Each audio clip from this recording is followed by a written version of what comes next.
Welcome to my YouTube channel बच्चे लोग, welcome to my alpha English academy. तो आज जैसा आपको दिख रहा होगा बच्चा कि आज हम आपके सामने क्या लाए हैं, फर्स्ट चैप्टर। और ये फर्स्ट चैप्टर जो है ये किसका है, प्रो सेक्शन का है, इंडियन सिविलाइजेशन एंड कल्चर। इस बार एग्जामिनेशन पॉइंट ऑफ व्यू के रिगार्डिंग ये चैप्टर काफ़ी इम्पॉर्टेंट है।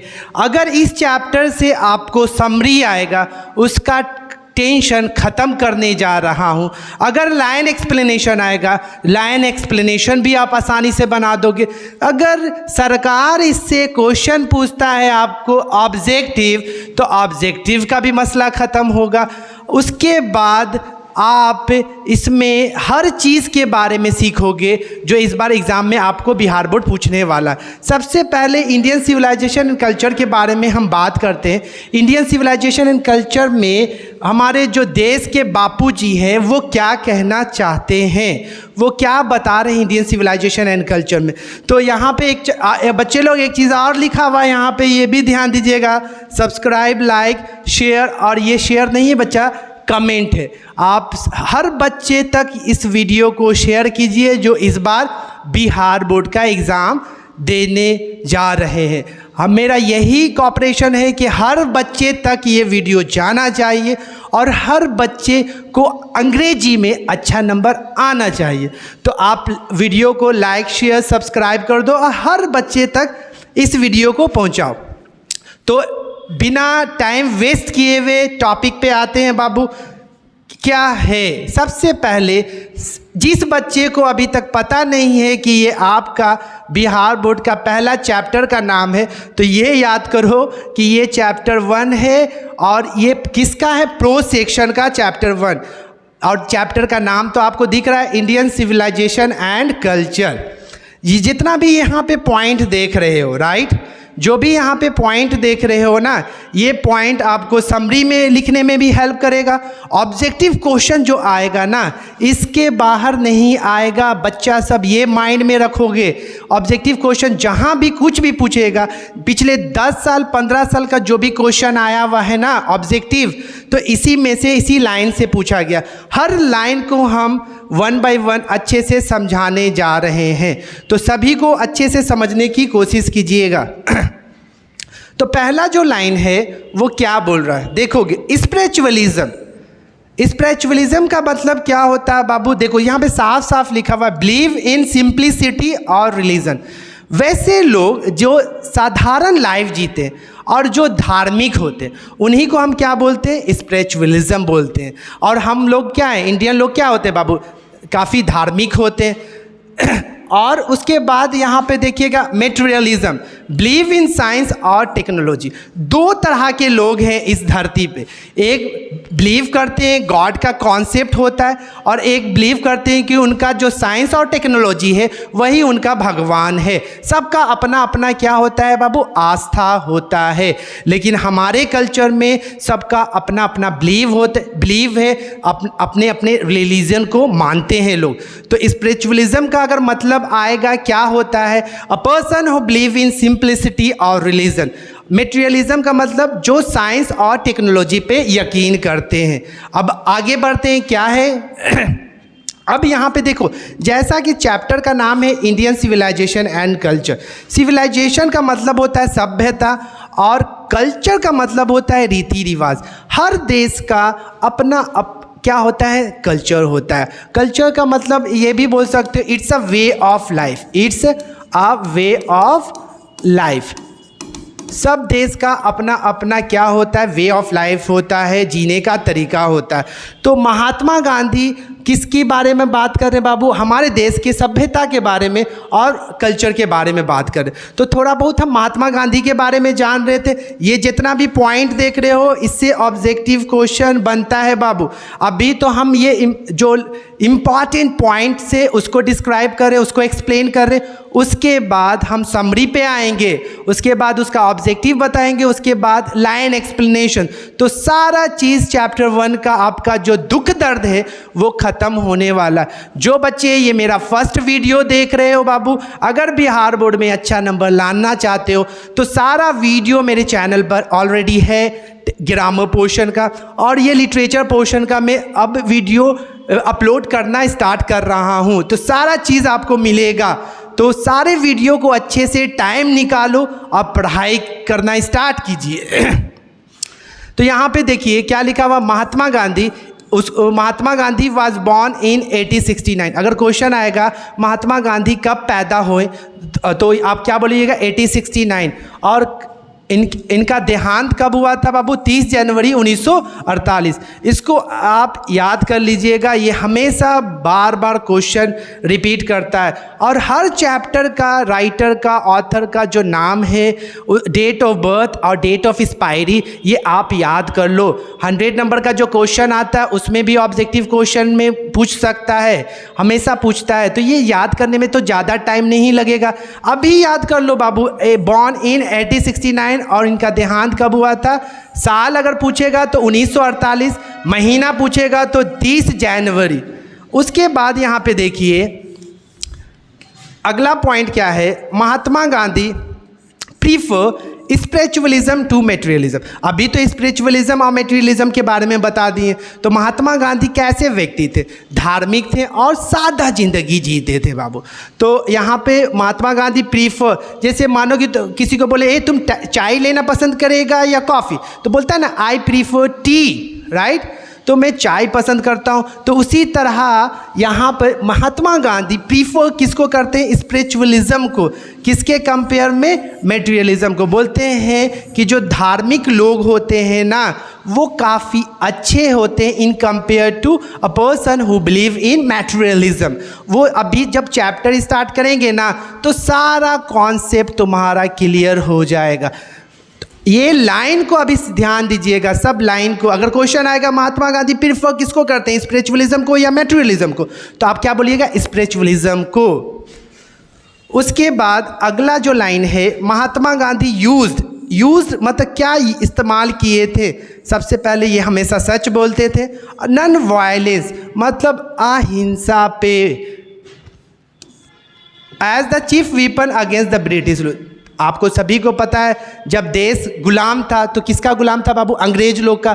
तो उस टाइम में जो महात्मा गांधी जी जो फाइट किए ब्रिटिशर से, उनका जो दो प्रमुख जो हथियार था वो क्या था, ट्रुथ और नॉन वायलेंस था। लाठी से नहीं किए थे बाबू, सच की ताकत, सच्चाई का क्या पावर होता है। जब आप बच्चे समझ जाओगे ना मज़ा आ जाएगा। तो हम सीख सकते हैं, मेरे देश के लोगों से बाहर के लोग इंस्पायर होते और हम लोग वैसे चीज़ों से इंस्पायर होते हैं, वैसे लोगों से इंस्पायर होते हैं जिसका कोई मीनिंग ही नहीं है। तो यहाँ पे आप समझिए कि महात्मा गांधी जब वो ब्रिटिश से फाइट कर रहे थे तो उनका जो दो मेन जो हथियार था वो क्या था, ट्रूथ एंड नॉन वायलेंस। ये भी क्वेश्चन बहुत बार पूछा है। और ये जो भी लाइन है बाबू, इसको समरी में भी इस लाइन को अगर मानो कि इस बार समरी आया इंडियन सिविलाइजेशन एंड कल्चर, तो ये सारे पॉइंट को आप वहाँ पे क्या कर सकते हो, ऐड कर सकते हो। तो हर जगह ये तुमको हेल्प करेगा। मैं इसी तरीके से बनाया हूँ। मैं बोला ना कि हम आपके लिए पढ़ाई कर रहे हैं बाबू, कि आपको कितने आसानी से बताया जाए। तो आप खुद के लिए भी थोड़ा सा तो टाइम निकालो और समझने की कोशिश करो। और एग्ज़ाम इस बार आई एम डैम श्योर कि इस बार एग्ज़ाम आप लोग का सभी का अच्छा जाएगा अगर सही से आप मेहनत करोगे। और सारे वीडियो को मैं जब तक तुम्हारा एग्ज़ाम इंग्लिश का नहीं हो जाता है, रोज़ाना मेरा वीडियो मेरे चैनल पर रहेगा। सारा चीज़ मैं कोशिश करूँगा कि आपको ऐसा बना दूँ कि क्वेश्चन कहीं से भी रहे आप आसानी से क्वेश्चन बनाकर आओ। तो यहाँ पर देखिएगा अगला जो पॉइंट है, महात्मा गांधी डोमिनेटेड एक वर्ड आया, तो हम हर वर्ड को एक्सप्लेन करेंगे बाबू। क्यों करेंगे क्योंकि जानते हैं मेरे जो बिहार बोर्ड के बच्चे हैं वो वर्ड मीनिंग में कहीं ना कहीं फंस जाते हैं। तो डोमिनेट का मतलब होता है राज करना। तो महात्मा गांधी जी राज किए थे किस पे? इंडियन पॉलिटिक्स पे। कब से कब? 1915 से 1948। ये याद कीजिएगा, अगर क्वेश्चन पूछेगा ऑब्जेक्टिव में कि महात्मा गांधी कब से कब तक इंडियन पॉलिटिक्स पे उनका हुकूमत था, लोग उनकी बातों को मानते थे, तो 1915 से 1948 तक। अब यहाँ पर अगले पॉइंट को देखिए, simple living and high thinking is the base of Indian civilization. अगर आ जाएगा कि हमारे सिविलाइजेशन का बेस क्या है, बुनियाद क्या है, तो simple living and high thinking. It's a really good thing for us बाबू, वी मस्ट फील प्राउड कि हमारे सभ्यता को बाहर के लोग काफ़ी रेस्पेक्ट देते हैं, इसको मैं आगे समरी जब बताएंगे ना तो सारा चीज़ एक्सप्लेन करेंगे क्यों हमारे सभ्यता को लोग रेस्पेक्ट देते हैं और इसको दुनिया का सबसे अच्छा सिविलाइजेशन समझते हैं।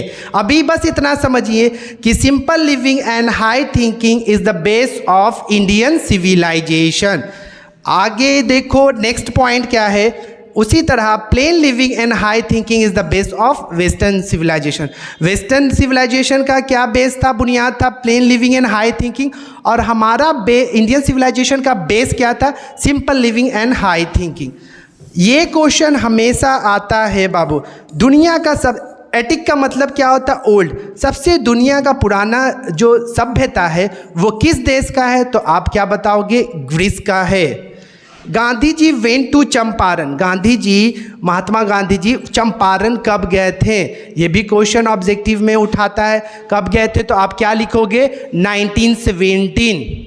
ये सारा जितना बुक अगर पढ़ोगे, आपके पास टाइम नहीं है और आप अगर बुक पर अभी तो टाइम नहीं है आपके पास, पूरा बुक पढ़ नहीं सकते हो, तो मैं आपके लिए पढ़ा हूँ और इस तरीके से डिज़ाइन किया हूँ ना बाबू कि आप इसको पढ़ोगे तो बुक पढ़ने की ज़रूरत नहीं है। सारा जो भी मेन पॉइंट है सब इसमें मैंने कवर कर दिया है। तो यहाँ पर ध्यान दोगे, अगला जो पॉइंट है आवर एंसेस्टर्स। एंसेस्टर्स का मतलब क्या होता है बाबू? एंसेस्टर्स का सिनोनिम्स क्या होता है? फोर फादर, मतलब पूर्वज। क्या होता है बाबू? Forefathers. तो our ancestors viewed large cities as snare. Snare का मतलब जाल। एंड यूजलेस इनकम्बरेंस, बेकार का बोझ। इसका मतलब क्या है? हमारे जो एंसेस्टर्स हैं ना, शहर को क्या समझते थे बाबू? जाल समझते थे और बेकार का बोझ समझते थे। तो ये भी लाइन को, इस लाइन को हम समरी में एक्सप्लेन करेंगे क्यों बोझ समझते थे। गांव को लोगों को महात्मा गांधी बोलते थे तुम शहर में मत जाओ, तुम शहर में जाओगे तुम तो सीधे साधे भोले भाले इंसान हो, शहर में जाओगे तो एक से एक मतलबी इंसान है वहाँ पे, तुमको बेवकूफ़ बनाएगा। आज के डेट में क्या होता है बाबू, जो आपके पास ऊपर वाला थोड़ा ज़्यादा बुद्धि दे देता है तो आप उसका यूज़ के जगह पे क्या करने लगते हो? मिसयूज़ करने लगते हो। ऐसा नहीं होना चाहिए।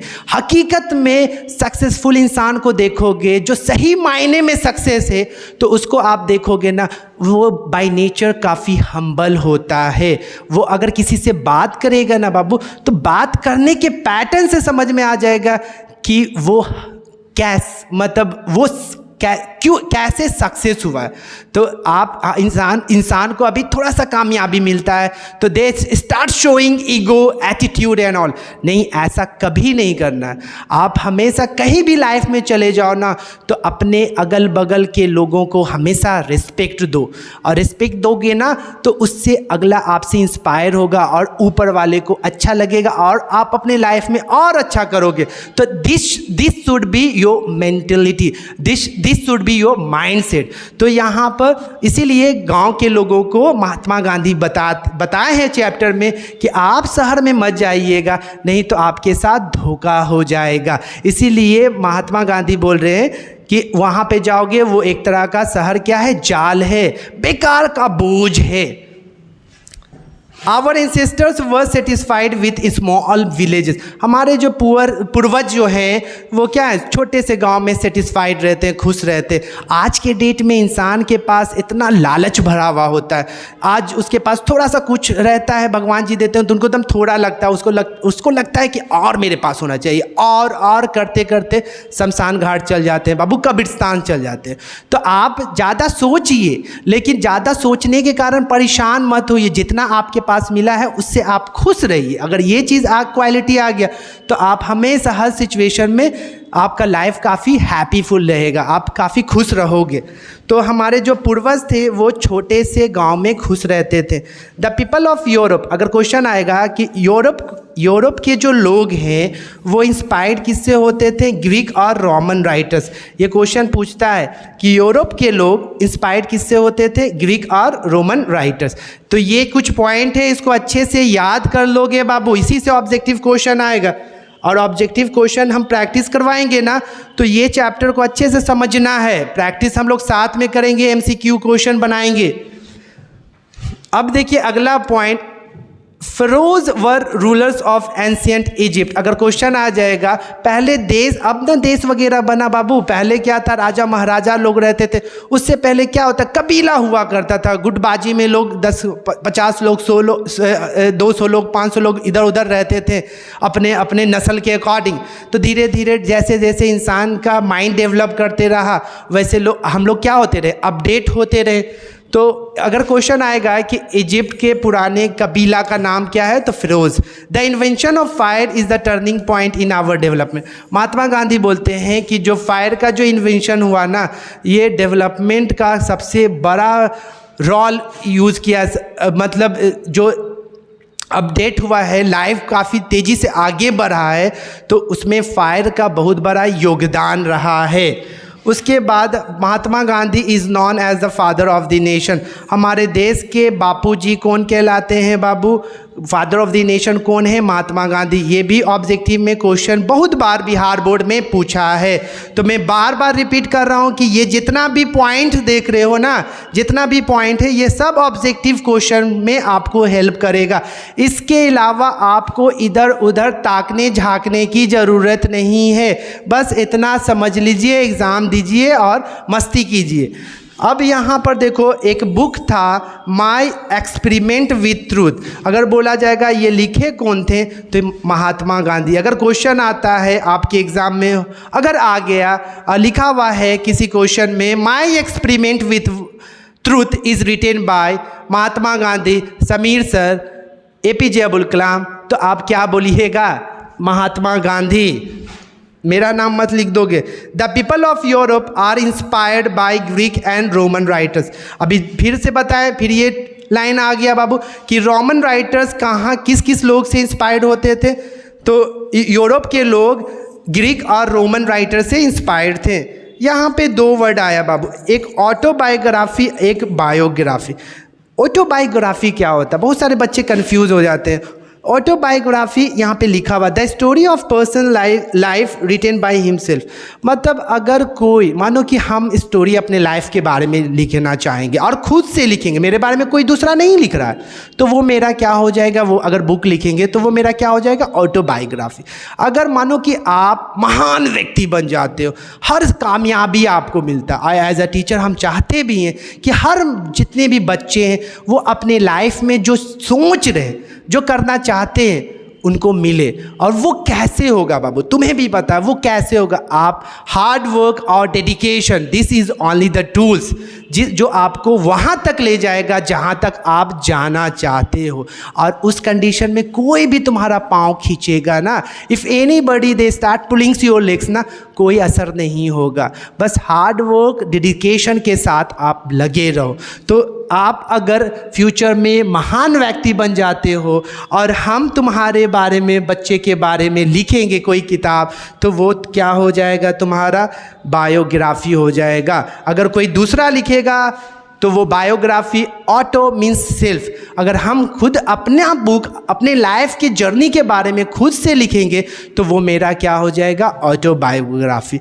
ये कुछ इम्पॉर्टेंट लाइन था इंडियन सिविलाइजेशन एंड कल्चर से।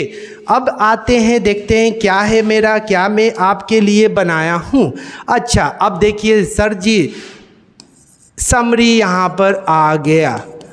समरी हमेशा 5 नंबर का क्वेश्चन पूछता है, तो छोड़ना नहीं है बाबू। कोई भी क्वेश्चन, बस एक ही डायलॉग मेरा याद कर लो बाबू। सरकार कहीं से भी क्वेश्चन पूछेगा आप लोग से तो आप एक एक नंबर, कहीं का भी क्वेश्चन हो आप बना के आइए। बस आप अच्छे से समझिए सारे कॉन्सेप्ट को। अभी भी कोई भी प्रॉब्लम किसी को किसी भी टॉपिक में नरेशन आ रहा है, तुम लोग को प्रॉब्लम, बहुत सारे बच्चे के पास बच्चे का मैसेज मेरे पास है, सर नरेशन में बहुत दिक्कत है।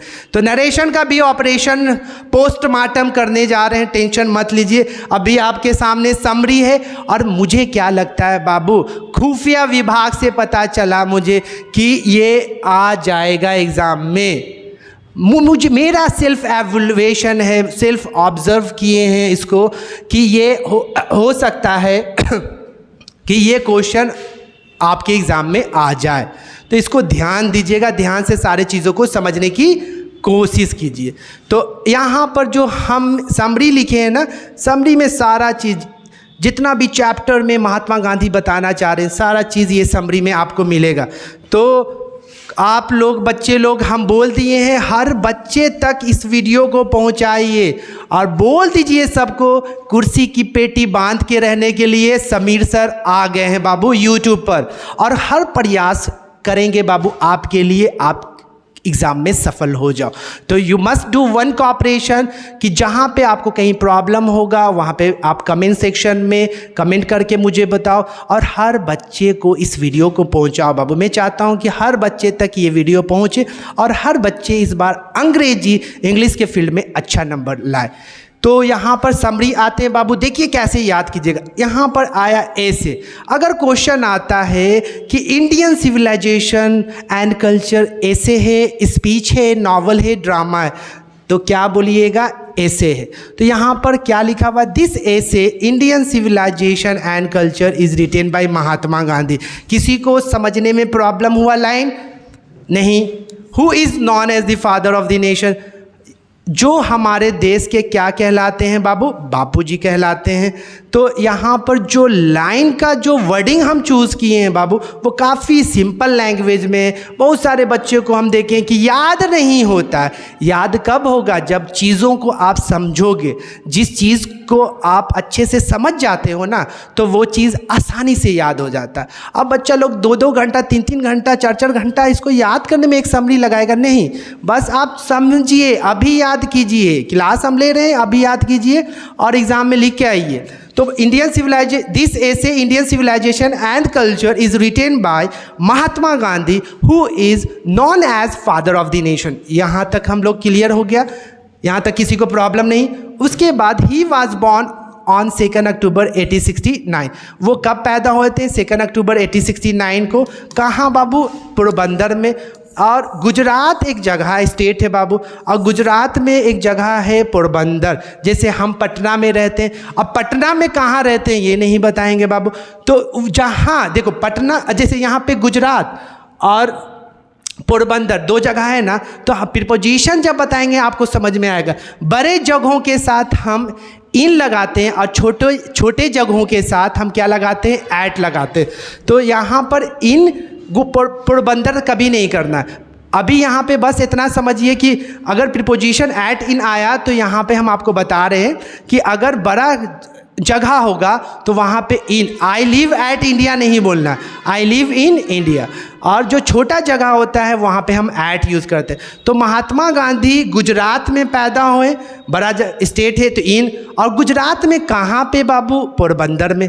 कब? 2 अक्टूबर 1869। ये लाइन आप लिखिएगा। उसके बाद इन दिस ऐसे, इस ऐसे में महात्मा गांधी जी क्या कहना चाहते हैं? Mahatma Gandhi ji has highlighted the salient futures of Indian civilisation and culture, हमारे देश के सभ्यता और रीति रिवाज के बारे में बताना चाहते हैं। और क्या बताते हैं, आगे पढ़ते। He says that the foundation of Indian civilization is far better than the western civilization. वो कहते हैं महात्मा गांधी कि जो हमारा रीति रिवाज है वो वेस्टर्न सिविलाइजेशन से कई गुना बेहतर। हकीकत है बाबू, हमारा जो सिविलाइजेशन है, सभ्यता है, वो दुनिया का किसी भी सिविलाइजेशन है ना, दुनिया का जो भी कल्चर है, हमारा जो कल्चर है वो उससे कई गुना बेहतर नहीं है बाबू। दुनिया में क्या हो रहा है आपको पता नहीं। हमारे सिविलाइजेशन में बड़ों की इज्जत की जाती है, रिस्पेक्ट दिया जाता है। कोई गरीब तुम्हारे नज़र के सामने से गुजरता है, तुम कुछ देर तक रुक जाते हो, सपोर्ट करते हो। ये हमारा सभ्यता हमें सिखाया है। हमें पता है, हमें पता है कि हम इंसान हैं, जानवर नहीं है, हमें क्या पहनना चाहिए। ये हमारे सभ्यता और ये हमारे पूर्वज ने हमें सिखाया। हमारे संस्कृति में बहुत सारा चीज़ें धीरे धीरे क्या हो रहा है, हम लोग अपडेट हो रहे, लेकिन हम लोग अपने सिविलाइजेशन पर अटल हैं। और महात्मा गांधी और हमारे जो पूर्वज हैं इनको क्रेडिट जाता है, ये हमारे सभ्यता को बचाएं। पूरे चैप्टर को अगर पढ़ोगे कोई, पूरे चैप्टर में बताया गया, महात्मा गांधी बोल रहे बहुत सारा देश है, जापान, चाइना और भी बहुत सारा देश है जो अपने सिविलाइजेशन को खो दिया है, वो वेस्टर्न सिविलाइजेशन को फॉलो कर रहा है। तो अपने आइडेंटिफिकेशन को कभी नहीं खोना है। हमारा सिविलाइजेशन, लोग जब देश गुलाम था, ब्रिटिश सारा चीज़ लेके चला गया, लेकिन हमारे सभ्यता को कभी चेंज नहीं कर पाया और वो नहीं करता। अभी भी 100 साल रहेगा ना तो हमारे रीति रिवाज कल्चर को चेंज नहीं कर पाया बाबू। और अभी के डेट में क्या होता है, उन लोग को भी अभी भी रियलाइज़ होता है कि जो इंडियन सिविलाइजेशन है ना, यही सही सिविलाइजेशन है, इसी को फॉलो करना चाहिए। वहाँ पे क्या होता है, आप मूवी वगैरह देखते होगे, मैगज़ीन आर्टिकल्स पढ़ोगे तो बच्चे लोग आप दंग हो जाओगे कि वहाँ पे लोग कैसे, उनका वे ऑफ लाइफ, उनका क्या थिंकिंग है, सक्सेस का उनका थिंकिंग, लोगों से बात करने का थिंकिंग क्या है। वहाँ पे लोग, एक आर्टिकल्स था वहाँ पे मैंने देखा, पढ़ा कि वहाँ पे जब लोग यूरोप में, जो इंसान बूढ़ा हो जाता है, किसी के गार्जियन बूढ़े हो जाते तो उसको वृद्धाश्रम भेज दिया जाता। लोगों के नज़र में वैसे इंसान का वैल्यू ही नहीं दिया जाता। तो सोचिए कि इंसान हो के अब हम कहाँ चले गए, क्या सोच है मेरे पास। यहाँ पे हमारी संस्कृति में, इंडियन सिविलाइजेशन एंड कल्चर में क्या है बाबू, हम अपने माँ बाप को, माता पिता को भगवान की तरह पूजते हैं। ये हमारा सिविलाइजेशन है, तो हमें प्राउड फील करना चाहिए। और हमारे पूर्वज ने हमारे सिविलाइजेशन को बचाया।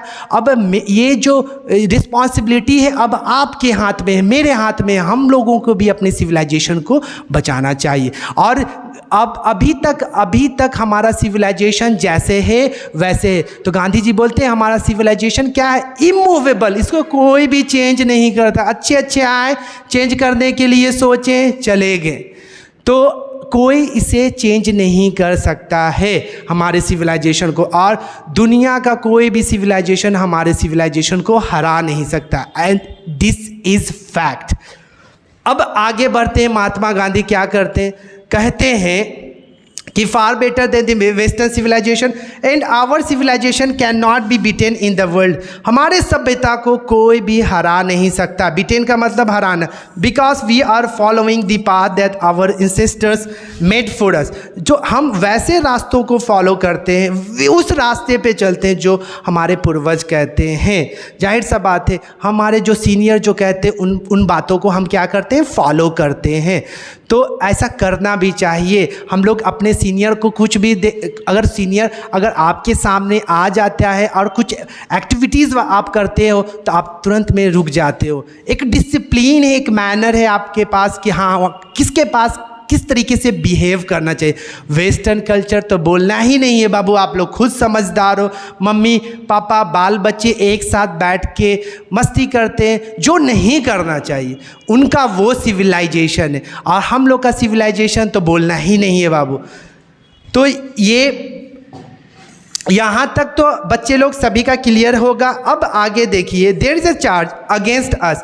और चार्ज का कहने का मतलब देखिए बाबू, जब आप लाइफ में कुछ अच्छा करोगे ना, अच्छा करोगे तब भी किसी को सबको प्रॉब्लम होता है। बुरा करोगे तो रुकेगा थोड़ी तुम्हारे बारे में बुराई फैलाने के लिए। अच्छा में तो तकलीफ होता है, तो बुरा में तो उसका और पॉइंट मिल गया कि तुम्हारे बारे में र्यूमर्स हो रहा है और बोले कि अरे फलाना ऐसे है, ढिकाना ऐसे है। तो यहाँ पे क्या है इसका मीनिंग समझिए। जब इंडियन सिविलाइजेशन के बारे में वेस्टर्न लोगों को पता चला कि चेंज तो नहीं हो रहा है, सब लोग, सारे देश के लोग हमारे सिविलाइजेशन को फॉलो कर रहे हैं, वेस्टर्न लोगों का थॉट है, लेकिन इंडियन सिविलाइजेशन नहीं हो, तब इस पे हमारे सिविलाइजेशन पे आरोप लगाया जाता है कि हम लोग स्टॉलिड होते हैं, हम लोग के लाइफ में कोई एक्साइटमेंट नहीं होता।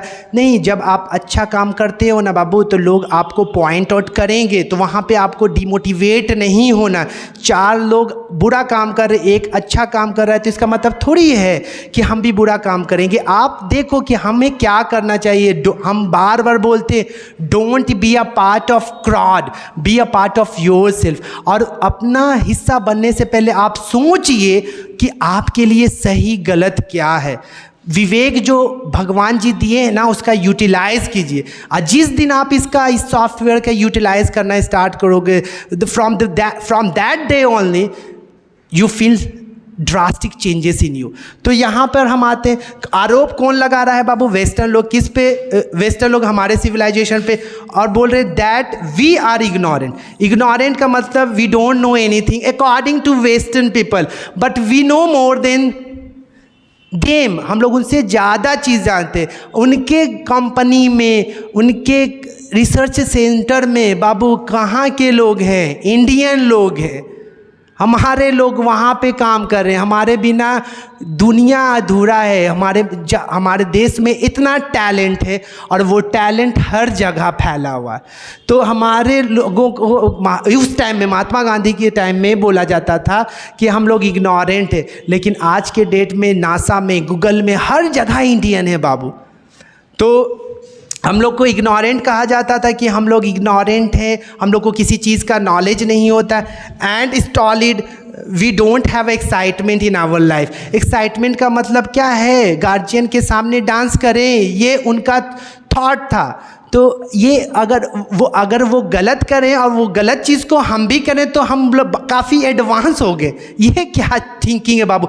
ये अगर कोई ऐसा सोचता है, आप ही सोचो कि हम कोई गलत चीज़ या कोई गलत चीज़ कर रहा है और उस चीज़ को तुम नहीं कर रहे हो तो तुम गलत हो जाओगे? नहीं।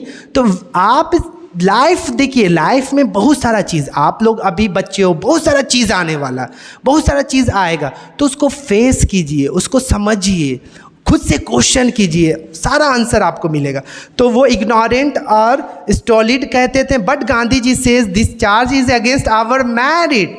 गांधी जी तो बात ही निराला है बाबू। गांधी जी का जो पहले के जो लोग होते थे बाबू, कुछ बोलना चाहेंगे, कभी कभी कुछ चीज़ होता है वो सभी को पता होना चाहिए। जैसे हमारे देश के जो भी पहले के जो लीडर्स लोग थे, गांधी जी, सरदार वल्लभ भाई पटेल, भगत सिंह, ये हकीकत में real hero of freedom fighter थे। ये हमेशा देश के लिए कुछ अच्छा करना चाहते थे और अच्छा किए भी बाबू। देश के लिए अपनी जान को गंवाएं और हर मुमकिन चीज़ किए जो करना चाहिए, राइट। तो महात्मा गांधी का भी बहुत बड़ा योगदान था, इसीलिए ऐसे ही नहीं बापूजी कहलाते थे, सारे लीडर के ये हेड थे। क्यों सब इनके पास आते थे? क्यों? इनके पास नॉलेज था।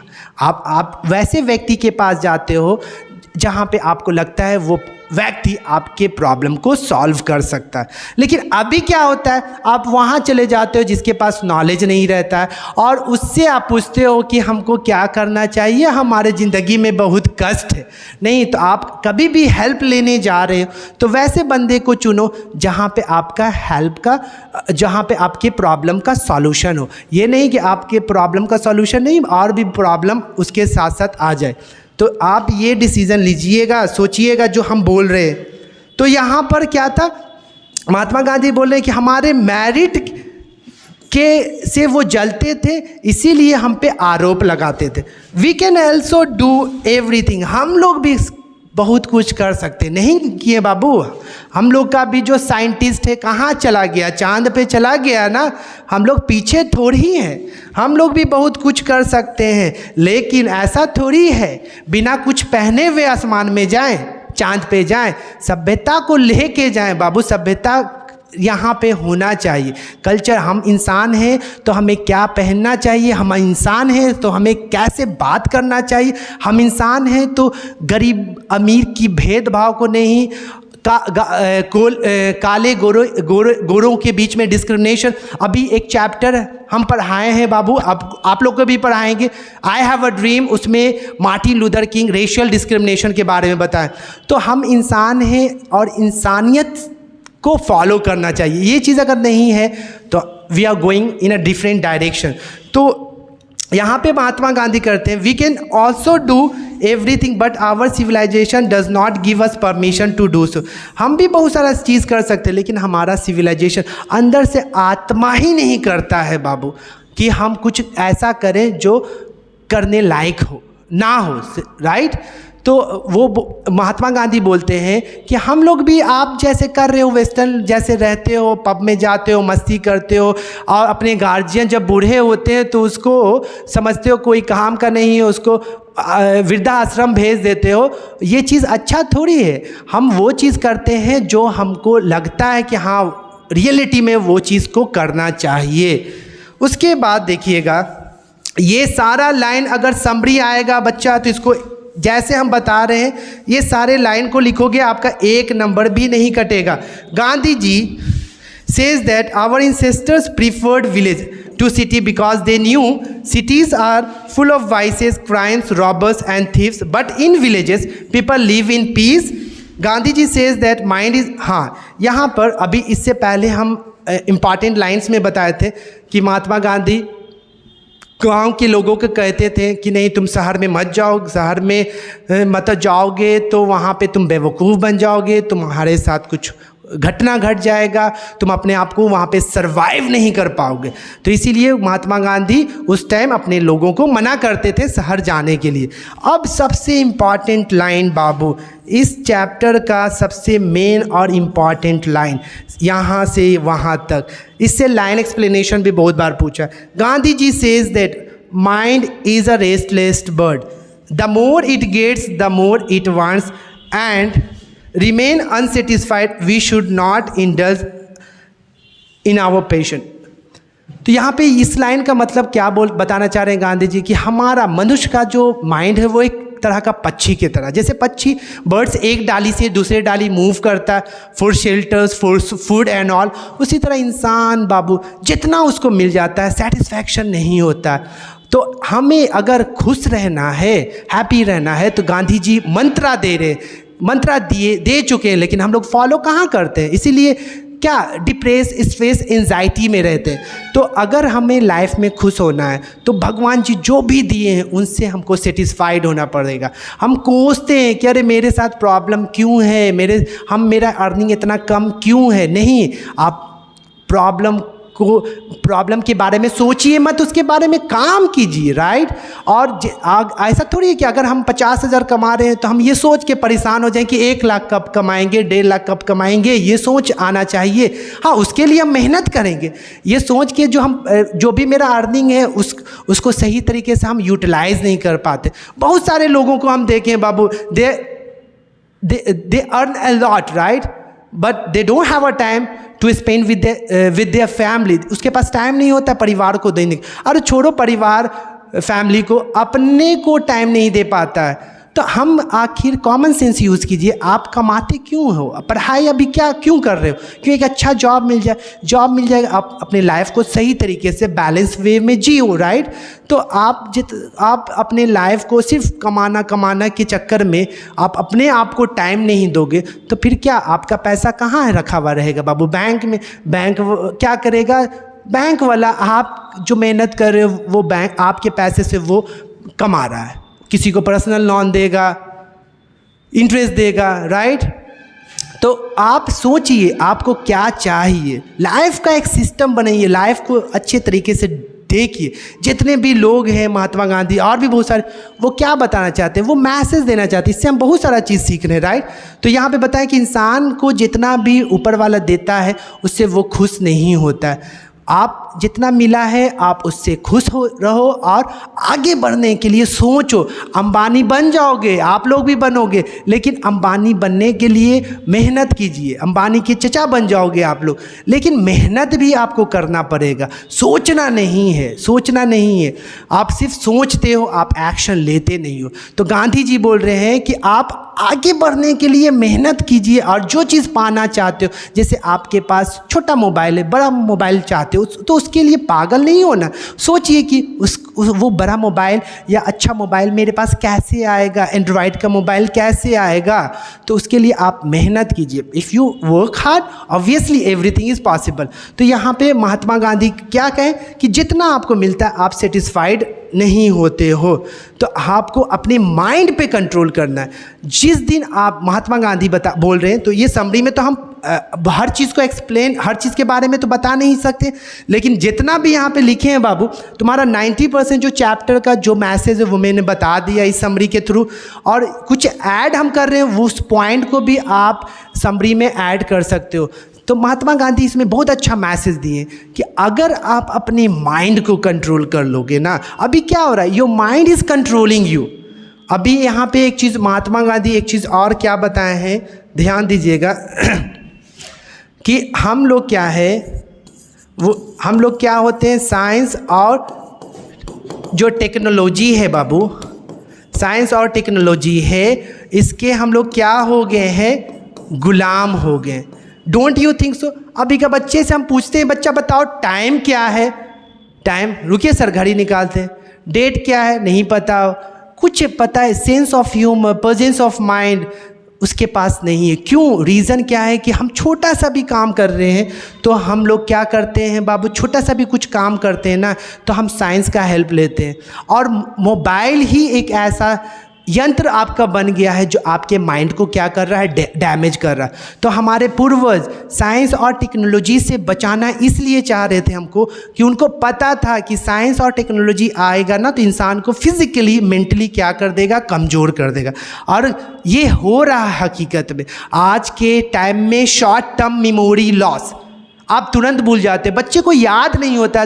हम लोग की अगर देखोगे, आप अपनी मम्मी पापा को देखोगे, वो पढ़े लिखे भी नहीं होते, हिसाब किताब कब कौन सा तारीख है, कब कौन से महीने में फेस्टिवल आने वाला सब पता होता है। क्यों? क्योंकि उनके जीवन में मोबाइल्स नहीं है।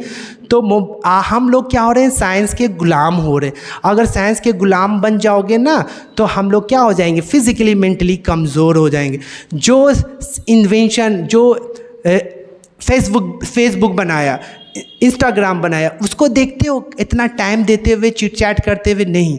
क्यों? वो उसको पता है, वो पता है कि उसको क्या करना चाहिए, जितना चीज़ करना चाहिए था आपके लिए, हमारे लिए, वो करके चला गया, उससे कमा रहा है। तो आप महात्मा गांधी पहले ही, देखो कब की बात है, महात्मा गांधी पहले ही बोल दिए कि आप अगर साइंस का और टेक्नोलॉजी के गुलाम हो जाओगे तो you can't do anything. Use कीजिए, जहाँ पे मोबाइल का यूज़, किसी से बात करना है, हाँ वहाँ पे यूज़ कीजिए। ये नहीं कि अब दिन भर उसी पे जो काम का चीज़ नहीं है वो भी कर रहे हो, तो that's means you are going wrong. तो यहाँ पे बताया गया कि हम लोग क्या है, हम लोग को मटेरियलिज़म हो गए। मटेरियलिज़म कहने का मतलब है हम लोग को लगता है कि हम अपने काम को इजी तरीके से करें। साइंस तो लाइफ को आसान बना दिया, लेकिन साइंस का मिसयूज़ क्या हुआ कि आपको कमज़ोर भी बना दिया। कपड़ा धोना है, वॉशिंग मशीन हो गया, गर्मी लग रहा है, एसी है। हाँ यूज़, अब ऐसा थोड़ी कि आदत बना लेंगे, अब एसी का आदत हो गया तो ठंडा में भी एसी चाहिए आपको। तो अरे जहाँ पे नीड है वहाँ पे यूज़ करो ना। अब ऐसा थोड़ी है कि जिस एक्सेस यूज़ कर, आप लोग के प्रॉब्लम क्या होता है हमारा आपका कि एक्सेस यूज़ करने, एक्सेस डूइंग एनीथिंग ना बाबू, doing anything excess is really bad for us.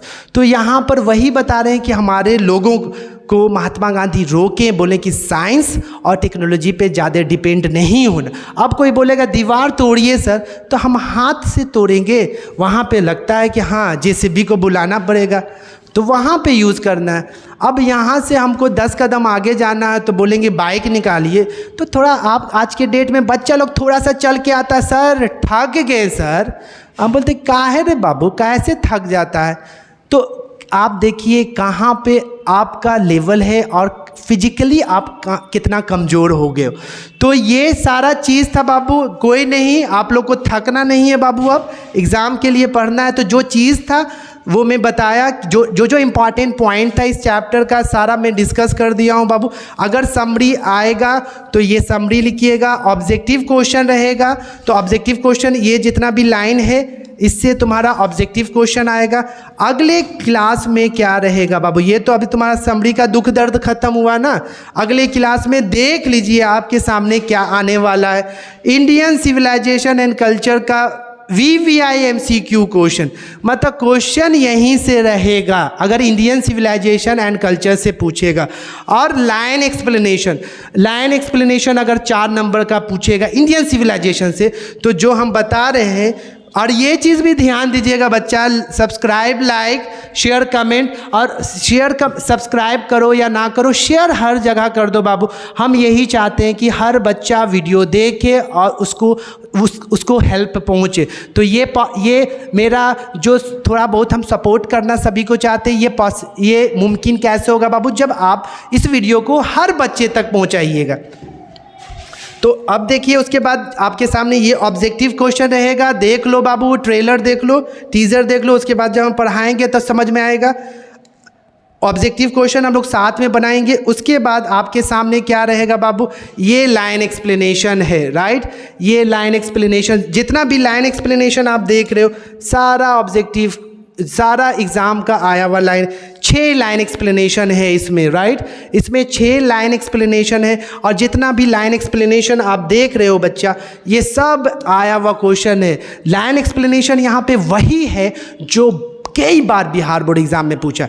तो फाइनली बच्चे लोग, हम लोग फिर मिलते हैं अगले वीडियो में। आज के लिए इतना ही रहा। आप लोग से यही उम्मीद है कि आप लोग घर पे पढ़ते होंगे, मोबाइल नहीं चलाते होंगे, और ये ठंडा में सोते कम होंगे, रात में ज़्यादा पढ़ते होंगे, है ना जी। ठंडे में तुम लोग ज़्यादा सोते हो कि पढ़ाई करते हो, वो आपको पता होना चाहिए, राइट।